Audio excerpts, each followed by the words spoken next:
Depois dos 40 anos, qual que é a o ideia? pessoal acha que o metabolismo vai desacelerando, pelo contrário, o metabolismo pode agir a nosso favor. Né? Se você está com o BF baixo e bastante músculo, seu metabolismo ele fica mais eficiente, você te dá a liberdade de poder comer um pouco mais de carboidrato, comer um pouco mais de proteína e você não engorda de jeito nenhum, cara. Olha aí como é que eu tô, cara. Com certeza. E qual que é a dica que você dá pra gente aumentar a nossa massa muscular?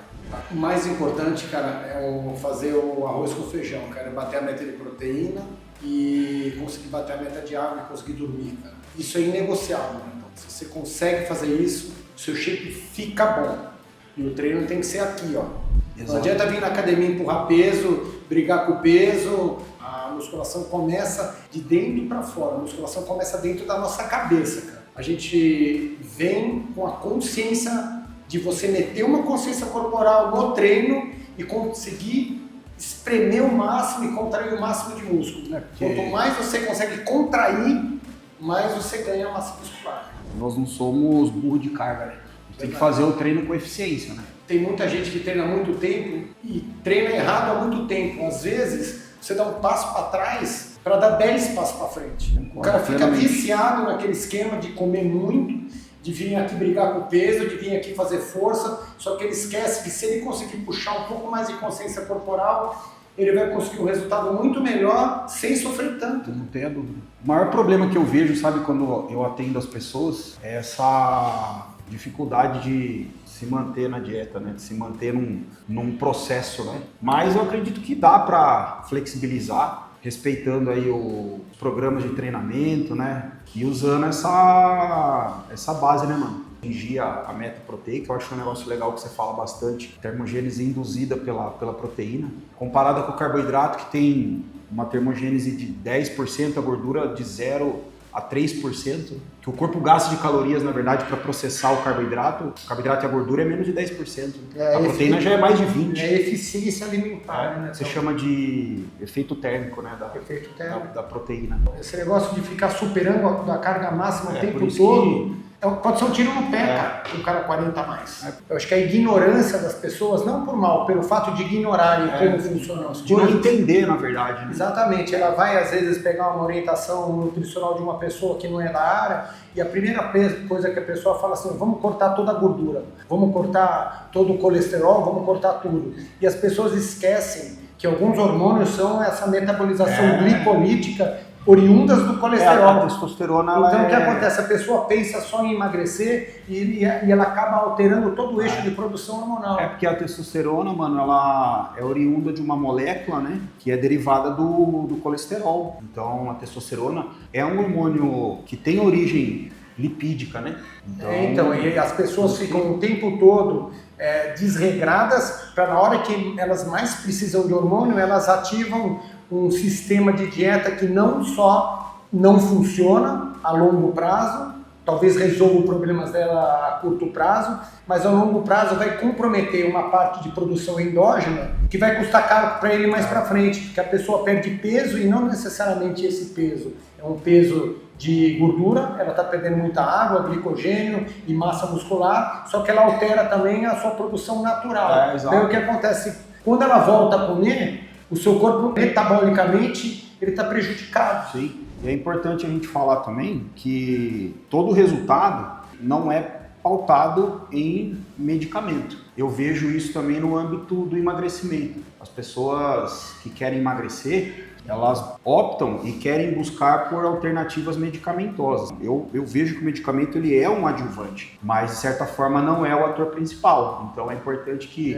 os homens aí, os caras que estão preocupados em manter uma boa saúde, em querer melhorar o físico, entendam que o hormônio ele faz parte do processo, porém ele não é o ator principal. Se não acertar as bases, assim como num programa de emagrecimento, né? Se você não fizer a dieta, não treinar, não só o medicamento fará resultado, porque quando você parar de usar o medicamento, se você não solidificar as bases, você vai ter um feedback negativo. Eu acho que assim, a gente tem que deixar claro para a turma que acredita que consegue emagrecer e de fato consegue, as pessoas têm que entender e têm que se enquadrar aonde elas estão. Se a pessoa está num grupo de risco, esse medicamento é necessário sim, para que ele coloque aquela bola de neve em atividade. Então, ou seja, o quilos mortais, está com 150 quilos, está com esteatose hepática, está com pressão alta, está com problema circulatório. Esse é o cara que depende do medicamento. Exatamente. E muitas vezes não aquele cara que quer buscar estética só emagrecendo. Porque esse cara ele precisa do medicamento para que ele consiga uma situação, Perfeito, até para começar a praticar uma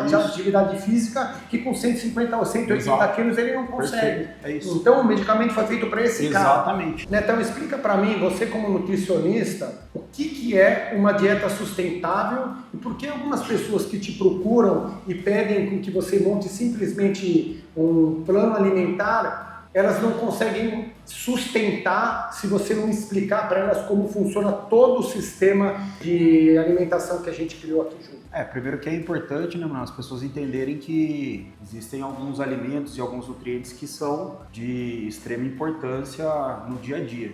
E eu, enquanto nutricionista, eu tenho que respeitar também o estilo de vida de cada pessoa. Então, cada indivíduo ele tem a sua característica e a gente tentar moldar esse lifestyle dentro daquilo que a pessoa está habituada. Mas, dentro do nosso programa que nós estamos trabalhando aqui, que nós desenvolvemos com muita experiência e com muita expertise, é importante a gente ressaltar, mano, que a programação alimentar pautada numa ingestão de proteína, fazer com que as pessoas entendam que a ingestão proteica ela é necessária. Isso, de fato, leva a pessoa a ter uma adesão maior ao programa e, consequentemente, ela vai obter os resultados que ela espera. Sustentáveis. Então, sustentáveis. Não adianta nada a gente ensinar um sistema de treinamento que seja sustentável. Você não vai mandar a pessoa comer aspargo e frango a vida inteira. Então, e como você fala do Phil Heath, que ele nunca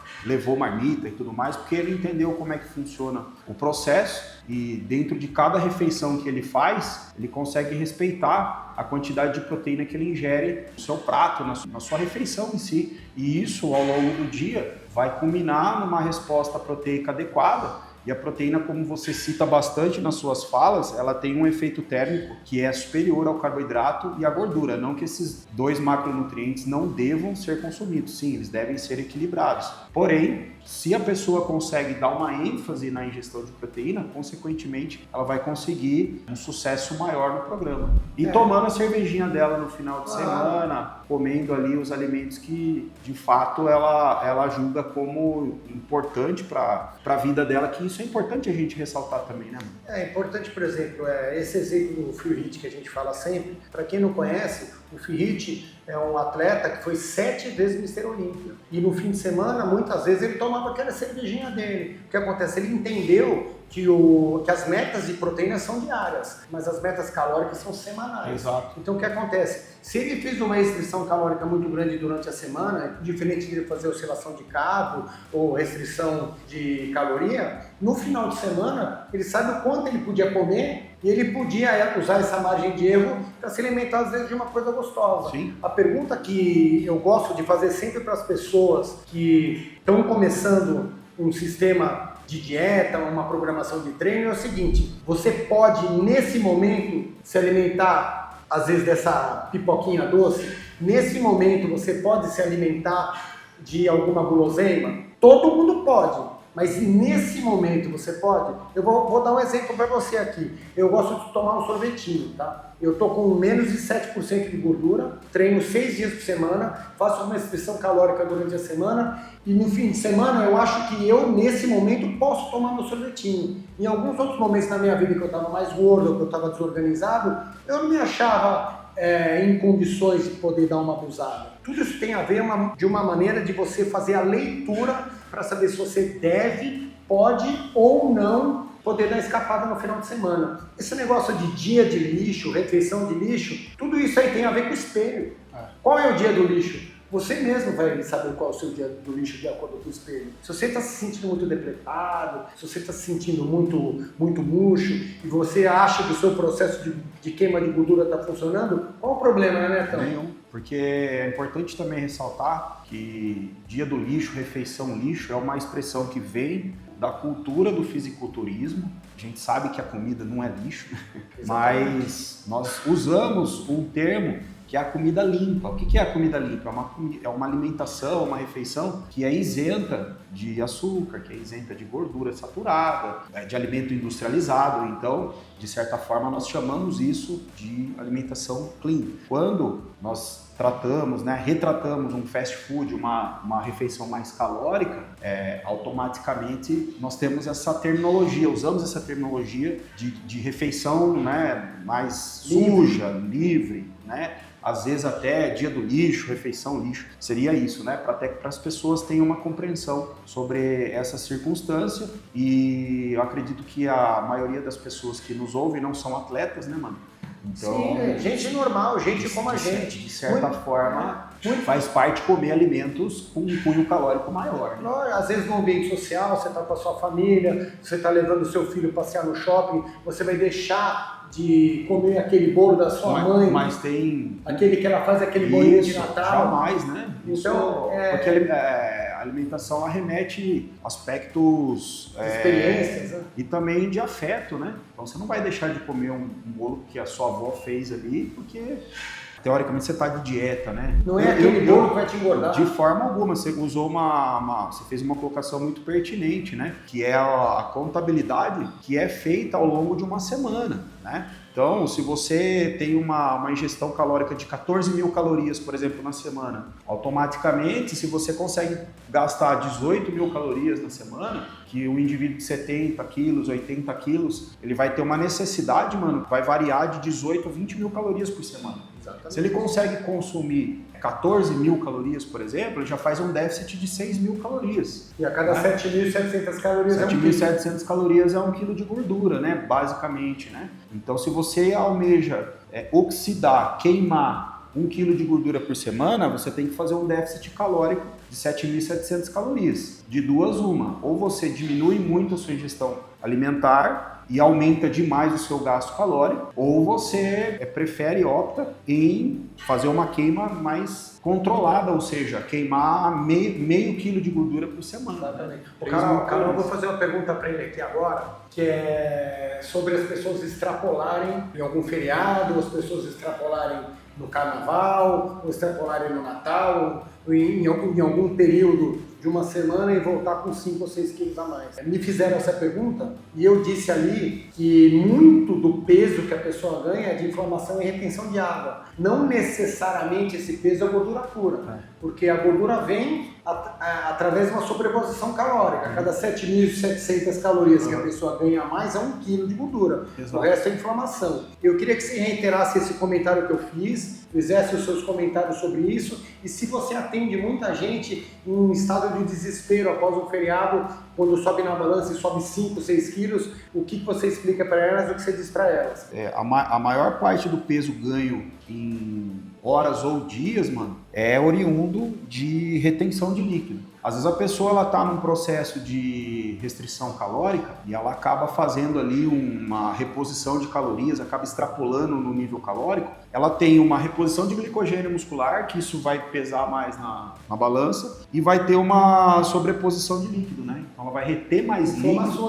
automaticamente essa retenção hídrica ela vai levar a um aumento abrupto do peso. Então você pega um atleta, por exemplo, você sabe muito bem sobre isso, numa fase de desidratação e depois numa fase de reidratação, o rebote, quantos quilos um atleta chega a ganhar depois de um campeonato? 10 quilos, 12 quilos? Isso foi gordura? Não, é retenção de líquido que ao longo de 3 a 4 dias essa pessoa demora para recuperar. Por isso que é importante controlar e ter uma gestão também em relação a essa questão de final de semana, Se reidratar. Exato, porque as pessoas querem comer, como se não houvesse dia seguinte, Dieta. Eu acho interessante uma coisa que a gente fala no nosso curso, Netão? Quando as pessoas saem da dieta, elas caem imediatamente no ciclo da insulina. O que ela faz? Ela começa a comer tudo aquilo que ela não comeu nesses últimos dias, o corpo produz muita insulina e a insulina dá fome.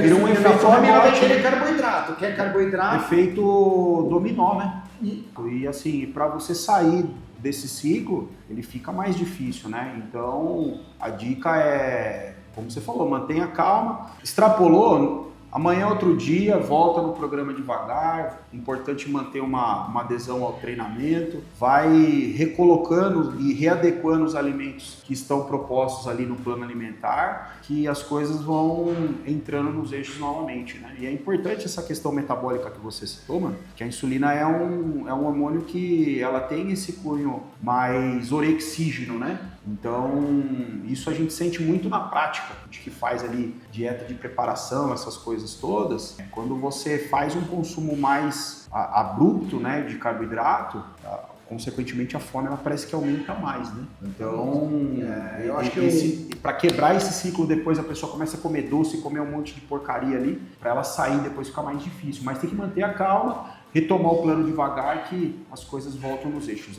E outra coisa que a gente fala no curso, né, Netão? Quando a pessoa está desesperada após o momento de explosão de um feriado desse, chega em casa toda inflamada, toda retida, é voltar a beber água. Exato. E esses primeiros dias, importantíssimo, né? Beber um pouco mais de água, Isso. porque a água sinaliza a mitocôndria de qual é a sua função. Que o aumento da ingestão de água, mano, ela vai ali sensibilizar alguns hormônios, né? Todo o processo renina, angiotensinogênio, que são hormônios que fazem o controle do sódio e da água dentro do nosso corpo.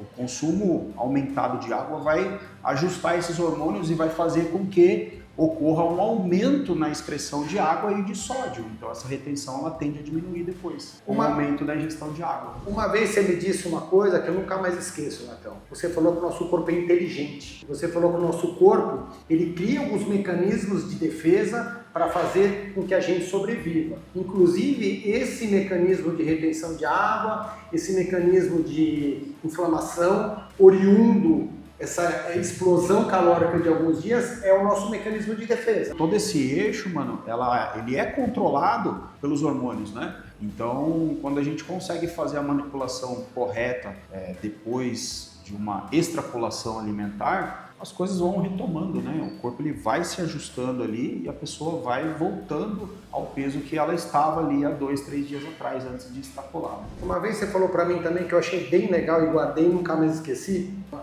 o nosso sistema adrenérgico, que ele faz com que a gente inicie ou desligue o processo de queima de gordura. Sim. Eu queria que você falasse um pouco mais, desenrolasse um pouco mais isso de uma maneira didática para as pessoas entenderem como funciona o nosso sistema adrenérgico e quais as ferramentas que a gente tem, que a gente pode usar para fazer com que as pessoas queimem gordura perenemente. Os hormônios adrenérgicos, eles são excitados quando nós estamos em movimento, mecanismo de luta e fuga, né? Quando você está num estado de relaxamento, por exemplo, nós não estamos sintetizando adrenalina nem noradrenalina, né? Pelo contrário, nós estamos com esses níveis hormonais mais baixos. E é importante que as pessoas entendam, mano, que a adrenalina e a noradrenalina são os hormônios principais que são estimulados para queimar gordura. E eles são excitados, eles são aumentados num período de atividade física. Como você cita muito a questão da insulina, a insulina, uma vez eu acho que nós conversamos a respeito disso, né? A insulina ela é inversamente proporcional aos níveis de adrenalina. Então, quando você está treinando,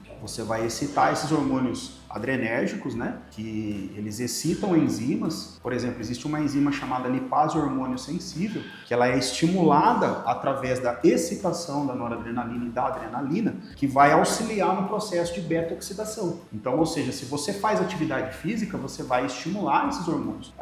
Outros elementos naturais, né? Como a cafeína, por exemplo, elas podem aumentar uma quantidade, numa proporção muito pequena, né? Mas elas aumentam esses hormônios e por isso que aumenta-se a termogênese. Então a cafeína ela promove um aumento de 2 a 3% da termogênese, por isso que é chamado de termogênico, ou seja, termo, temperatura, gênese, geração de calor, né? Geração, aumento de temperatura. Então, quando a gente suplementa, por exemplo, uma cafeína, nós podemos estimular esses hormônios, mas de certa forma o melhor momento, mano, para a gente poder excitar esses hormônios que vão agir nesses receptores que você citou, que são culminantes ali no processo de queima de gordura, é o exercício físico. O exercício físico ele é o maior indutor da produção desses hormônios. E quando a adrenalina está mais alterada, está mais alta, está acima, a insulina está baixa. Então, depois do treino, por exemplo, seria um momento mais inteligente, vamos dizer, de colocar um exemplo, né? Carboidrato que tem uma carga glicêmica, um índice glicêmico maior. Por quê? Porque o nível de insulina está mais baixo e a reposição do glicogênio muscular aí, ela fica mais eficiente. O caldeirão do bruxo ele é indicado exatamente para esse momento. Nesse momento tem uma ferramenta que faz com que a gente fosforilize a proteína do mTOR através de alguns compostos alimentares. Por exemplo, a leucina, por exemplo, uma proteína rápida e, por exemplo, o carboidrato que você falou agora. O carboidrato no pós-treino ele é muito importante porque ele vai fazer o quê? Ele vai estimular a insulina, que é o hormônio de transporte. A insulina vai pegar esses componentes do caldeirão do bruxo e vai aumentar a sua síntese proteica. Então é assim, quando a gente criou a atmosfera desse nosso sistema de treinamento, a gente pensou em tudo. A gente pensou em alimentação, a gente pensou em treinamento, a gente pensou em todas as ferramentas que vão melhorar a sua síntese proteica. Porque se a gente não conseguir também uma mentalidade de ir para a academia desligado dos problemas que a gente tem fora, muitas vezes o nosso cortisol pode subir e a nossa ferramenta a favor pode ser a nossa ferramenta contra, não é isso? É importante entender que o cortisol é um hormônio que é produzido pelas glândulas suprarrenais, né? Elas estão em cima do rim, e é um hormônio que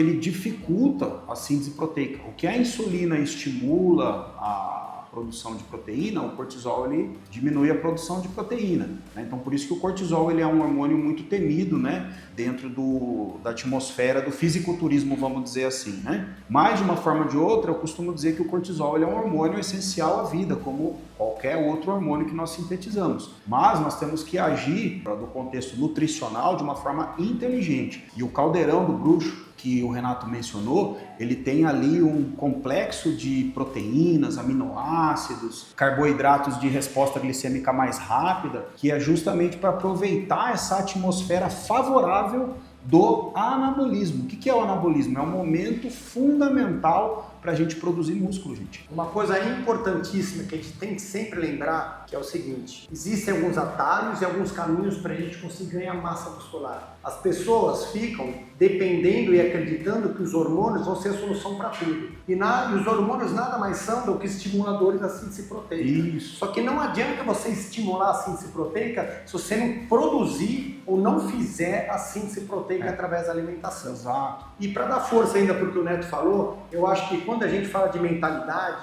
em relação ao cortisol mais baixo, o nosso curso, a gente consegue costurar esses três ambientes, que é mentalidade, alimentação e treinamento. Se tudo isso não conversar de uma maneira orgânica, de uma maneira visceral, o seu cérebro não vai conseguir entender qual é a necessidade e quais são os seus interesses. Perfeito. É muito importante que você identifique qual é o seu real interesse. Se você quer uma condição de saúde, se você quiser uma condição de bem-estar, se você quiser uma condição de autoestima, uma condição de estética, ou até mesmo conseguir o melhor shape da sua vida, você tem que fazer com que o seu corpo todo entre nessa atmosfera. Não adianta você simplesmente querer e o seu corpo não entender, porque isso cria um curto-circuito de identidade e de necessidade. É a mesma coisa da pessoa ser casada com uma mulher que o sonho dela é morar na serra e o sonho do cara é morar na praia. Sabe o que vai acontecer? Vai chegar uma hora que os sonhos eles vão entrar em curto-circuito. O seu corpo tem que entender qual é a sua necessidade, o que você está disposto a fazer e fazendo para que ele possa te recompensar, não é isso, Netão? Exatamente. E a nossa mente ela sempre vai lutar para algo mais confortável. Uma alimentação baseada em sabor, ela é teoricamente mais confortável. Mas alimentos palatáveis, guloseimas. Isso, mas como a gente fala, dá para você fazer uma alimentação saudável também com uma palatabilidade muito boa. Claro, você tem o direito de tomar sua cervejinha, você tem o direito de ir na sua feijoada, você tem o direito de ir no Natal na casa da sua mãe, você tem o direito de passar o carnaval com os seus amigos. Afinal de contas, a gente não pode ser refém também da nossa vaidade. Sim, como você mesmo fala bastante no curso sobre a importância da ingestão da proteína, a carne ela faz parte, né, da base da dieta, né? Então você pode fazer o seu churrasco ali que você está dentro da dieta e comendo com muito prazer. Sim, e também existem 1001 opções de alimentações vegetarianas, sim, né? Exato. Alimentações que buscam outras proteínas como fonte de proteína, com certeza. Outros alimentos. Então existem maneiras de você não ficar vinculado a nada. Você tem que entender que isso é simples, qualquer um pode ter. Com certeza. Qualquer cara de mais de 40 anos pode ficar sem barriga, qualquer cara de mais de 40 anos pode, de fato, conseguir uma condição de saúde, bem-estar e autoestima. E uma notícia muito legal que a gente tem que passar para o pessoal, né? É que no curso a gente disponibiliza uma série de receitas, ferramentas e estratégias. Nós ensinamos ali algumas preparações que tem um cunho de paladar muito interessante. É só você acompanhar aí que vem com a gente que você vai gostar. Gente, eu queria agradecer a presença de vocês e pedir para vocês comentarem aqui embaixo, compartilharem, curtirem, que isso é muito importante para nós. Pessoal, um beijo a todos. Valeu, gente. Acesse a plataforma que você vai descobrir todas essas artimanhas que a gente preparou para vocês aí. E tem muito mais coisa vindo por aí.